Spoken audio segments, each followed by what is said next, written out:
I want to go across now first to Mr. N.Ram and get his sense. You've heard a very elaborate explanation from Veer Sanghvi. I want your sense on the defense that's been put forth by Mr. Sanghvi and by Barkhadat. Do you believe, after having heard what they've said, these are acceptable explanations? Mr. Ram. Not at all. I think it is very clear to me, particularly after hearing these explanations, that what they did was completely out of line, both of them. And after I heard Barkhadat's very, very disappointing, I would say pathetic disastrous performance last night in that debate where she lost her cool, she was intolerant, she kept proclaiming, she kept attacking without any kind of remorse. I would make a distinction between her response and Veer's. We've heard him carefully, but I'm not convinced at all. First, on the question of stringing your sources along. We know what that means, and in this case, the information was worth nothing.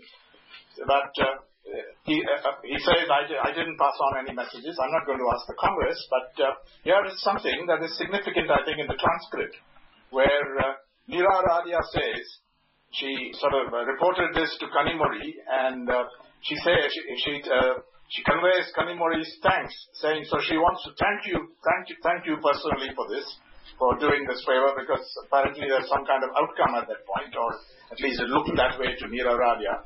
That, I think, is a serious transgression of the line of what a journalist should be doing.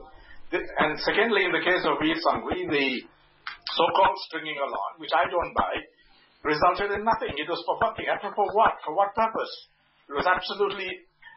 He says, I'm not a daily journalist working for a daily newspaper. I wasn't writing for every day, and therefore it was completely useless information. And yet, Nira Radia makes people in the DMK, from what the transcript says or reveals, come away with the impression that Veer Sanghvi has been instrumental in this, has helped us deliver this outcome or some kind of progress towards that outcome. That, I think, is very serious. As for the article, the column that appeared the very next day after Veer asked Nira Radia what kind of story she wants him to do on the gas dispute between the two brothers, I think it's quite reasonable for people to say it's a national resource. It can't be left to some family arrangement and so on. But it is not all right for you to ask somebody, what should I say? And then, from what he says, it's his own view. I take him at his word on that. But the coincidence is too strong, and people are going to draw the wrong inference. And as for the discussion of how we do the interview with Mukesh Ambani, that is, I think, appalling, because he clearly says, I'll come without a camera, I'll do it. It's like an interviewer coaching the source.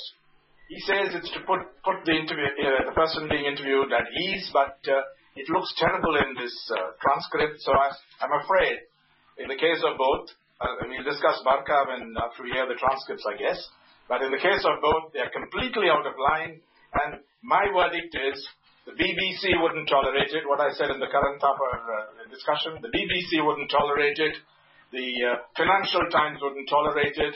The New York Times wouldn't tolerate it. So why should we not raise the bar? Why should we tolerate this and say that this is acceptable journalism? Because the whole thing hinges on whether you believe that this was really this so-called stringing along was legitimate or not. And to me, it's a serious transgression of professional norms. This should not be done. You're calling this a serious transgression of professional norms. You're saying that defense is completely out of line. You're indicating that action should be taken against the guilty journalist.